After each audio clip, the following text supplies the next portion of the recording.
Organizar a própria vida não é um ato espetacular, nem algo feito para chamar a atenção dos outros. É, na verdade, um processo interno, discreto e muitas vezes invisível, um movimento de alinhamento entre o consciente e o inconsciente. Enquanto muitos se ocupam em construir imagens de força, sucesso ou felicidade, o verdadeiro trabalho acontece no silêncio do autoconhecimento, na coragem de colocar ordem na própria existência, mesmo que ninguém veja ou reconheça. A vida desorganizada reflete uma mente caótica, dispersa e barulhenta. Já uma vida organizada em silêncio revela estrutura, clareza e firmeza, frutos de uma psique integrada. Você não precisa anunciar suas mudanças, nem justificar seus momentos de silêncio. Quem tenta convencer os outros de que está mudando muitas vezes, esquece de olhar para dentro e realmente transformar-se. O foco não está em agradar o olhar alheio, mas em cultivar uma vida coerente, autêntica e eficaz, uma vida livre de excessos, desperdícios e distrações internas. Quando você deixa de se preocupar com a imagem que projeta e começa a cuidar da base invisível que sustenta sua rotina, tudo começa a se alinhar. Não porque o mundo mudou, mas porque você parou de alimentar o caos interno.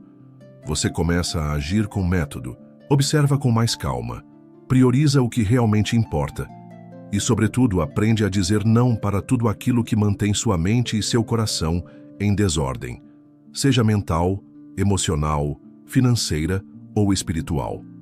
Organizar a vida não é um talento nato, é uma escolha consciente. E como toda escolha que transforma, exige força, constância e discernimento. Viver de forma ordenada é rejeitar a pressa e a reatividade, é aceitar que o verdadeiro controle da vida não está nos eventos externos, mas na forma como estruturamos nosso mundo interior para enfrentar o que vier.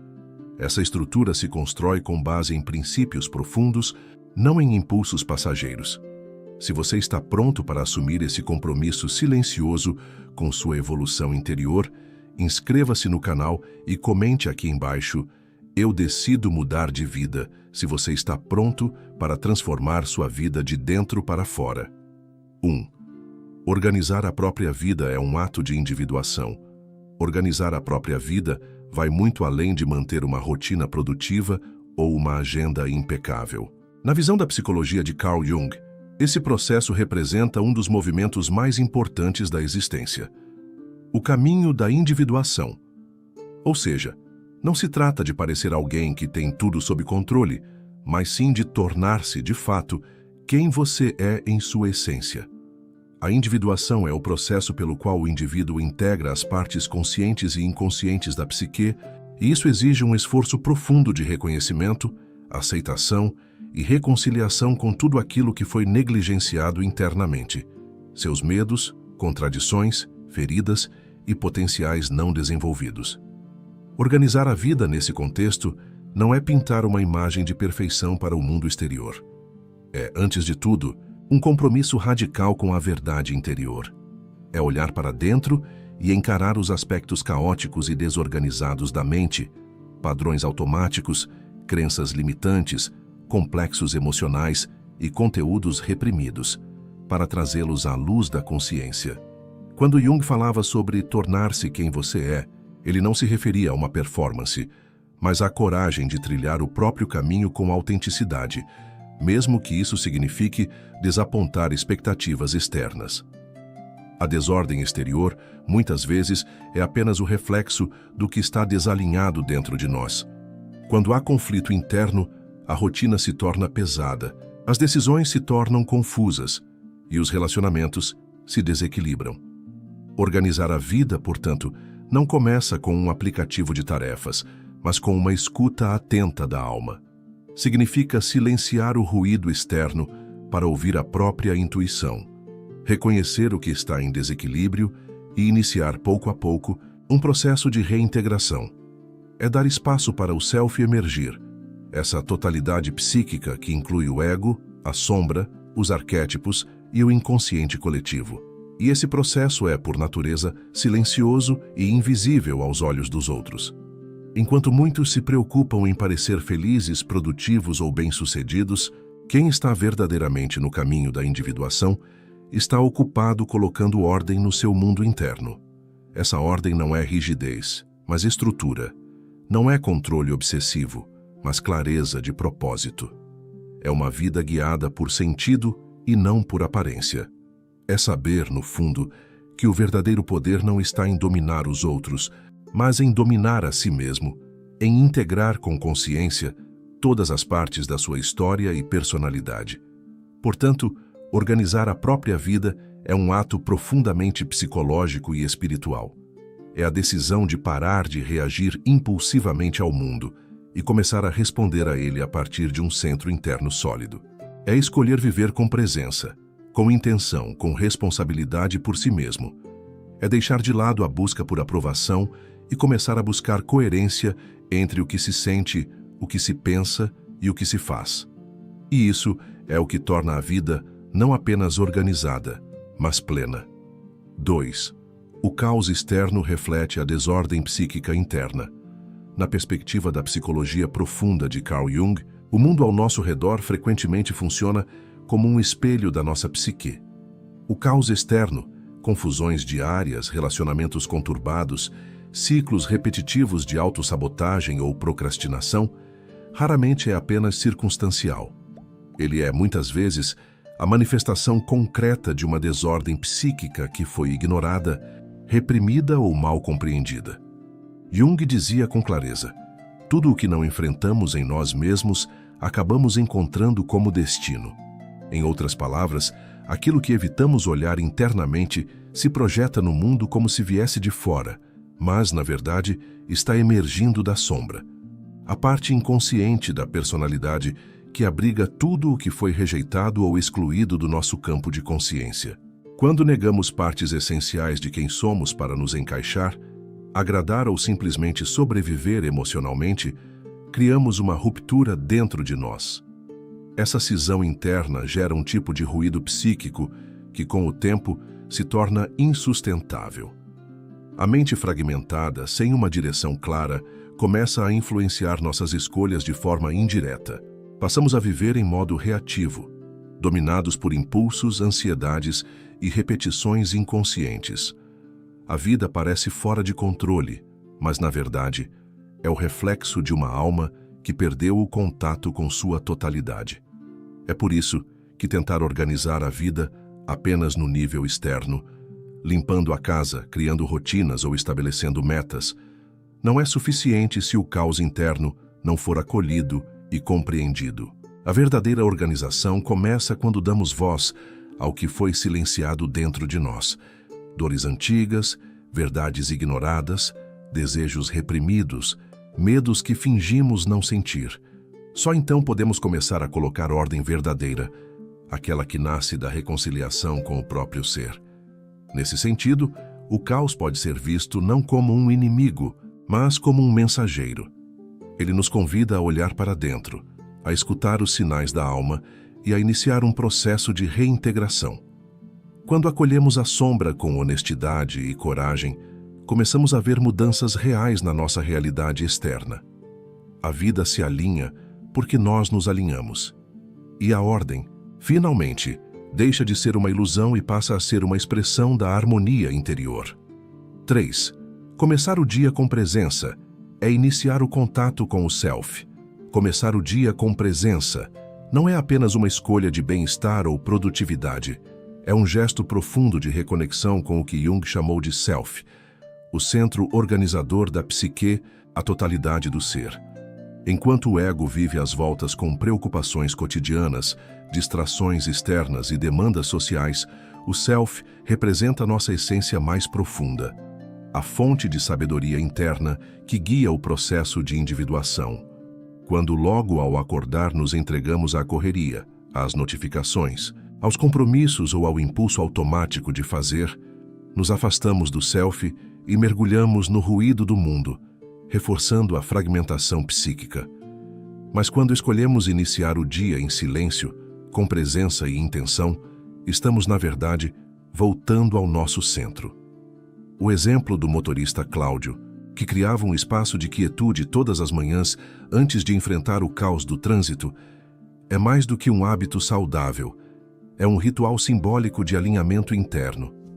Seu momento de silêncio na varanda, observando o céu clarear, respirando profundamente e escrevendo em um caderno surrado, representava uma jornada diária de retorno ao eixo. Ele não estava apenas se preparando para o dia, mas iniciando um diálogo com sua própria alma. Esse ritual é uma imagem arquetípica, o indivíduo que se recolhe para ouvir a voz interior antes de confrontar o mundo exterior. E isso é um dos fundamentos da psicologia junguiana, a escuta interna como forma de integração psíquica. O self não grita, ele sussurra, e só conseguimos ouvi-lo quando a mente está quieta, quando o corpo está presente, quando o ego para de reagir e começa a observar. Esse contato não precisa durar horas. Às vezes, 10 minutos são suficientes para impedir que o caos do dia dite o ritmo da alma. A presença consciente ao acordar funciona como um portal para o sagrado cotidiano. Ela marca a diferença entre um dia vivido em reação e um dia vivido com direção. Jung acreditava que a verdadeira transformação acontece quando deixamos de ser comandados pelas pressões externas e passamos a responder ao chamado interno do self. Começar o dia com presença, então, é mais do que uma técnica. É um compromisso com o despertar da consciência. É declarar em silêncio que sua vida será guiada de dentro para fora, com clareza, propósito e verdade. 4. Reduzir distrações é proteger a conexão com o inconsciente. Vivemos em um tempo onde o excesso de estímulo se tornou o padrão. Notificações incessantes, redes sociais, informações que chegam em avalanche, tudo isso parece fazer parte do cotidiano moderno. Mas há um preço oculto sendo cobrado, a desconexão progressiva de nós mesmos.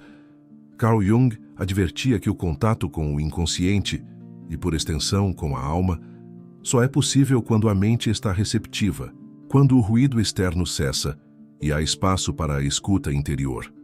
Cada distração que aceitamos automaticamente, cada momento em que pulamos de uma tarefa para outra sem consciência, é um passo a mais rumo ao distanciamento de nossa própria essência. O self, a totalidade do ser, não se revela no meio do barulho. Ele habita o silêncio. Emerge quando o ego aquieta sua ansiedade por controle e performance. Ao contrário do que muitos pensam, reduzir distrações não é uma renúncia ao mundo ou ao progresso. É um ato profundo de respeito à própria psique. Quando você escolhe silenciar notificações, diminuir o consumo de conteúdo irrelevante ou se afastar do ruído que te puxa para fora, você está, na verdade, abrindo um canal para o inconsciente se manifestar. A intuição, uma das funções psicológicas mais importantes para Jung, não floresce no caos. Ela é como uma flor rara, que só cresce em terrenos protegidos, longe da pressa e da agitação. Em momentos de quietude, quando a mente para de buscar estímulo e começa a observar, ideias emergem, símbolos se tornam claros, sentimentos recalcados podem ser compreendidos e transformados. Jung via no silêncio um espaço sagrado para a alma falar.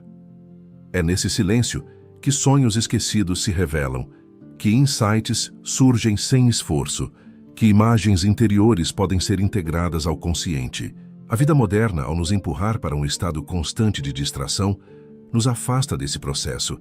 E quanto mais distantes estamos de nós mesmos, mais vulneráveis ficamos a repetições inconscientes, padrões autodestrutivos e escolhas sem sentido. Reduzir distrações, portanto, não é apenas uma técnica de produtividade. É uma prática espiritual, psicológica e simbólica de reconquista do próprio centro. Proteger sua atenção é proteger sua alma. Criar momentos de recolhimento e pausa não é luxo. É necessidade profunda para quem deseja se conhecer de verdade, porque só na escuta interna nasce o caminho da transformação. 5. O supérfluo é sombra disfarçada de necessidade.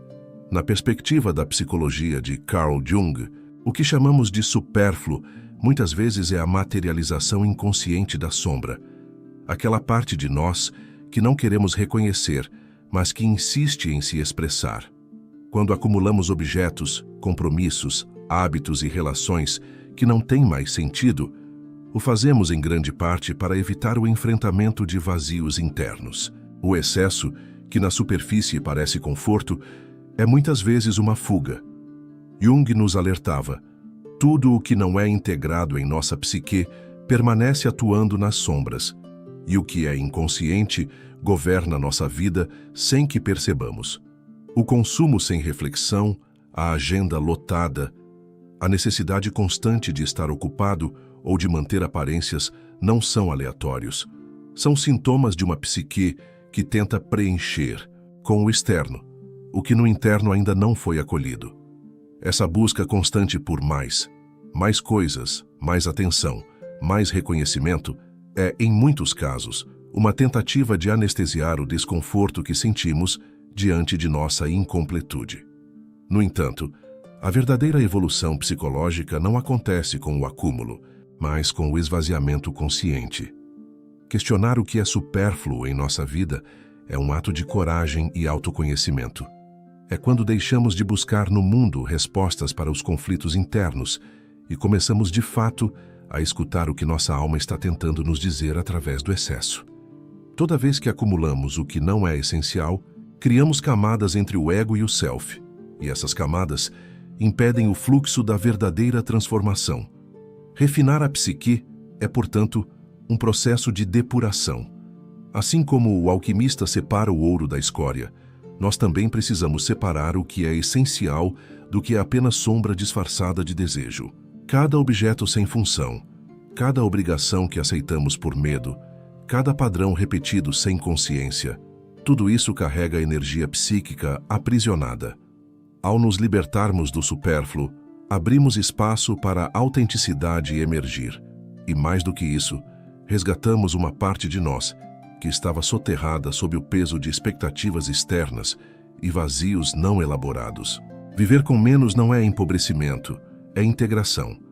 É quando você olha ao redor e vê apenas o que reflete sua verdade mais profunda. E isso não pode ser comprado nem imitado, apenas vivido, com consciência e presença. 6. Limites saudáveis são fronteiras do ego fortalecido. Na psicologia de Carl Jung, o ego não é o vilão da jornada. Ele é o centro da consciência, responsável por organizar a experiência da realidade e permitir que o indivíduo navegue no mundo com clareza. No entanto, para que o ego cumpra essa função de forma saudável, ele precisa estar bem estruturado, maduro e enraizado na autenticidade.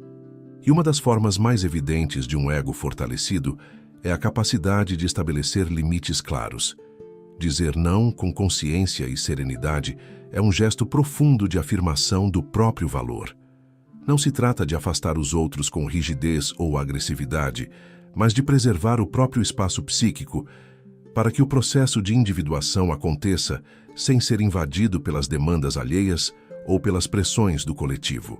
Muitas pessoas ainda associam a definição de limites com egoísmo, quando na verdade é justamente o contrário. A ausência de limites revela um ego enfraquecido que busca validação externa a todo custo e teme desagradar.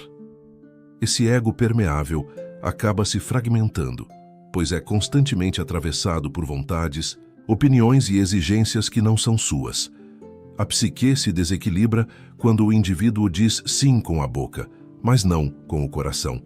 Essa desconexão interna mina a energia vital e gera ressentimento, frustração e sensação de aprisionamento.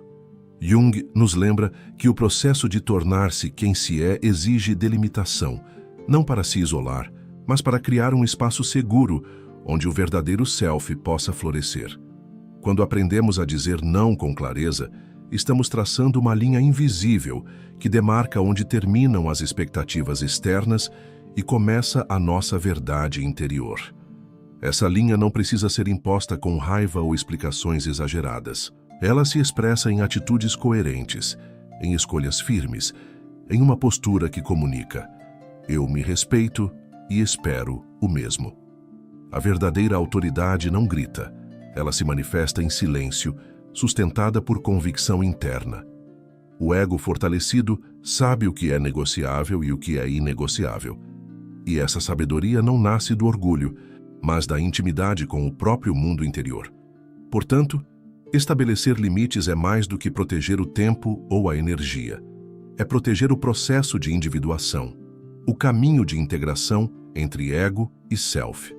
É afirmar: a minha presença é valiosa e só posso oferecê-la de forma genuína quando não estou me abandonando para agradar. Esse é o solo fértil onde o autoconhecimento cresce. 7. A verdadeira paz vem da reconciliação com a sombra. Na perspectiva da psicologia analítica de Carl Jung, a verdadeira paz interior não se alcança pela tentativa de suprimir emoções, apagar conflitos ou sustentar uma imagem de calma constante. Ao contrário do que muitos acreditam, a serenidade não é ausência de conflito, mas o resultado da integração consciente das forças opostas que habitam a psique. Jung nos ensina que todos nós carregamos uma sombra, o lado oculto, reprimido ou negado de nossa personalidade. São partes nossas que não aceitamos, que julgamos inaceitáveis, inadequadas ou vergonhosas. E enquanto essas partes permanecerem inconscientes, continuarão influenciando nossas ações, decisões e emoções de forma disfarçada e desordenada. Muitas pessoas se esforçam para parecer equilibradas, fortes, amorosas ou espiritualmente elevadas, mas essa fachada, quando não acompanha um trabalho interno autêntico, é apenas uma máscara, o que Jung chamou de persona. A persona é útil para a vida social, mas perigosa quando se torna um substituto do verdadeiro eu. Uma paz sustentada apenas por aparência é frágil, artificial e, muitas vezes, opressora. A negação da sombra cobra um preço alto: ansiedade disfarçada, explosões emocionais inesperadas, doenças psicossomáticas e relacionamentos instáveis. Em vez de negar o que dói, o caminho proposto por Jung é olhar para dentro com coragem, acolher o que foi excluído e dialogar com as partes esquecidas da alma. Reconhecer a raiva, a inveja, o medo, a carência ou mesmo o desejo de controle não é sinal de fraqueza. É um sinal de maturidade psíquica. É nesse processo de confronto com a sombra que começamos a entender nossas reações mais profundas, nossas contradições e nossas feridas. E à medida que integramos essas partes, nossa psique vai se tornando mais completa, mais enraizada, mais verdadeira. Essa integração é o que gera paz genuína, não aquela calma plástica que depende de circunstâncias externas, mas uma serenidade enraizada na aceitação da complexidade do ser. Portanto, não se trata de eliminar o conflito, mas de reconhecer que ele faz parte da jornada. A alma não busca perfeição, busca inteireza. A verdadeira paz, à luz de Jung, nasce quando você deixa de lutar contra si mesmo e começa a dialogar com todas as suas partes, luz e sombra, força e fragilidade. E é nessa reconciliação silenciosa que você encontra a liberdade de ser inteiro. 8. Assumir o controle da atenção é retomar a autonomia psíquica. Na visão de Carl Jung, a atenção não é apenas uma função da consciência, é uma alavanca poderosa de transformação interior. Quando você direciona sua atenção de forma intencional, consciente e constante, está moldando diretamente os conteúdos que serão incorporados à sua psique. Tudo aquilo que você consome, imagens, palavras, relações, ideias, ambientes, passa a fazer parte do seu mundo interno. E se você não escolhe deliberadamente no que prestar atenção, é o inconsciente coletivo que escolhe por você. Em outras palavras, deixar sua mente à mercê do fluxo caótico de estímulos externos é como entregar o volante da sua própria vida a forças impessoais, automatizadas e inconscientes. A atenção distraída é um sintoma da fragmentação interior. A cada clique impulsivo, a cada notificação que desvia seu foco, a cada conteúdo que você absorve sem filtrar, você se afasta um pouco mais do eixo da sua própria consciência. Jung nos lembra que a individuação, o processo de tornar-se quem se é, exige disciplina interior, exige presença. E presença começa com atenção.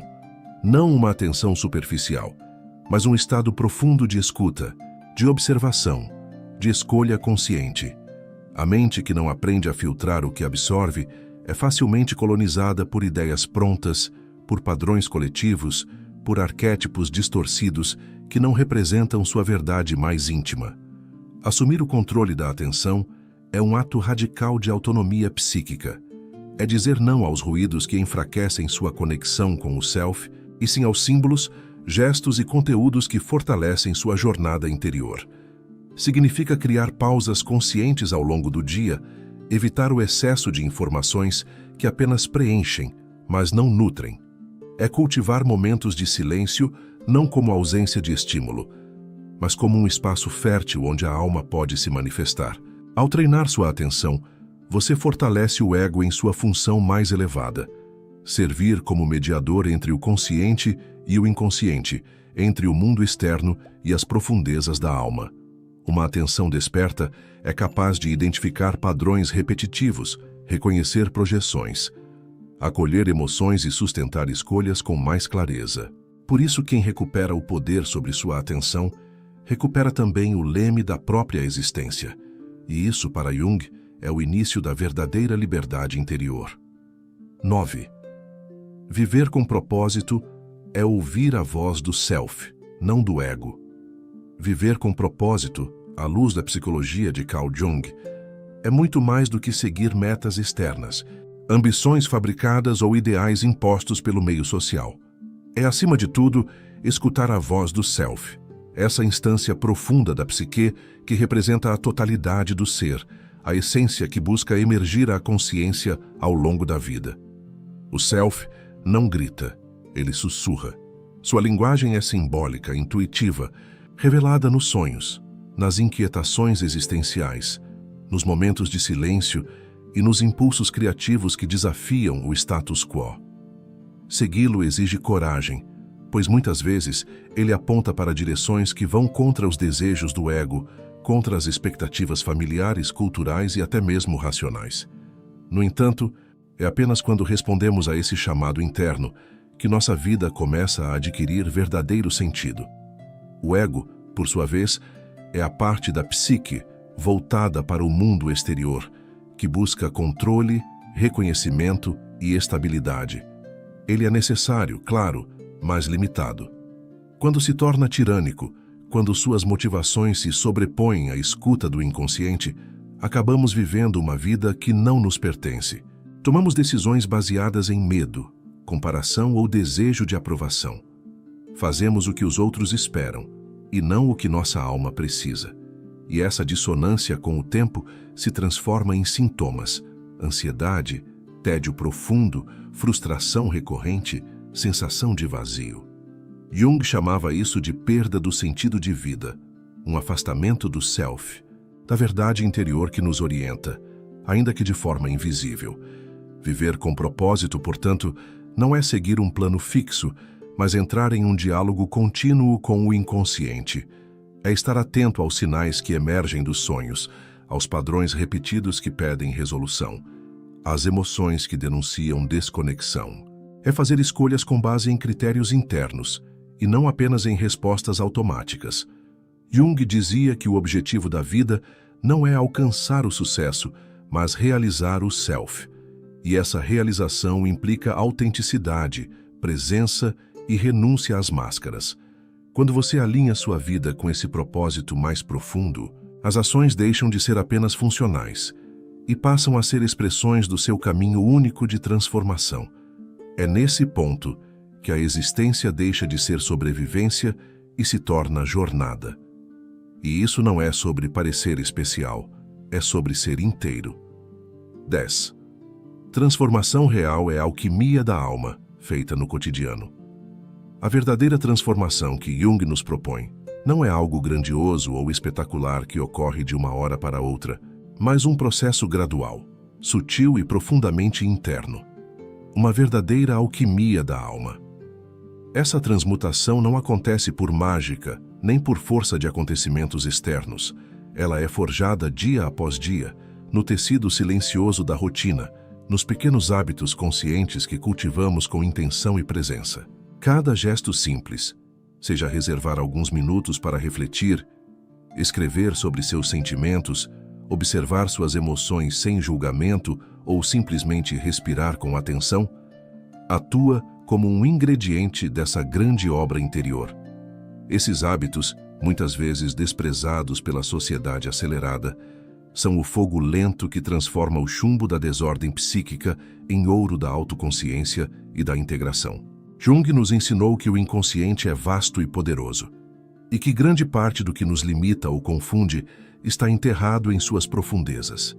Quando permitimos que essas sombras sejam trazidas à luz, quando começamos a olhar para dentro com coragem e honestidade, iniciamos um movimento fundamental, a consciência sobre o inconsciente. Essa é a verdadeira chave para a mudança real. Pois enquanto permanecemos presos a padrões inconscientes, repetindo as mesmas reações automáticas e vivendo sob o domínio do ego reativo, nossa vida externa reflete essa confusão interna.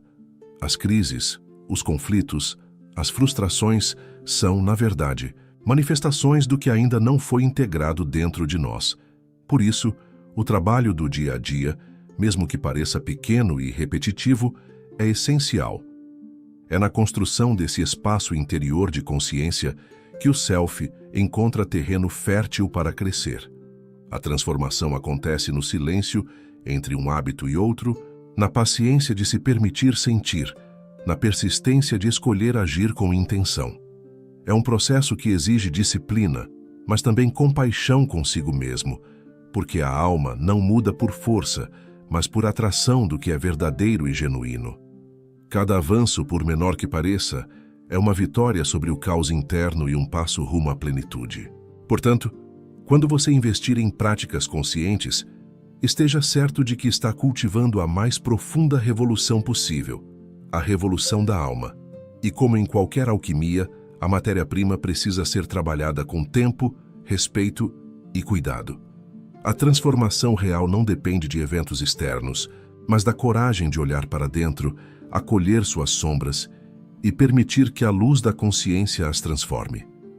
Quando isso acontece, o mundo ao redor inevitavelmente muda, pois você começa a agir não mais em reação ao caos, mas em sintonia com a ordem interna que está sendo construída. Pedra por pedra, hábito por hábito, dia após dia. A verdadeira jornada da transformação não é externa, é uma profunda viagem ao centro do seu ser. Jung nos mostra que, ao tornar consciente o que antes estava oculto, não apenas ganhamos autonomia sobre nossa vida, mas também construímos uma existência mais rica, íntegra e alinhada com o nosso verdadeiro propósito. Cada pequeno passo que damos em direção à autoconsciência é uma vitória silenciosa, uma escolha consciente de deixar para trás velhos padrões e abraçar a autenticidade que reside em nosso self. Agora, a pergunta que fica é: você está disposto a olhar para dentro, enfrentar suas sombras e permitir que a verdadeira alquimia da alma aconteça em sua vida? A mudança real começa no instante em que assumimos a responsabilidade pelo nosso crescimento interior e escolhemos cultivar hábitos que refletem essa decisão. Se você está pronto para dar esse passo, eu convido você a comentar aqui embaixo. Qual pequeno hábito consciente você está disposto a começar hoje para transformar sua vida de dentro para fora? Compartilhe seu compromisso e junte-se a essa caminhada de autodescoberta e evolução. Não esqueça de deixar seu like, se inscrever no canal e compartilhar este vídeo com quem também precisa dessa mudança profunda. Vamos crescer juntos, um dia de cada vez.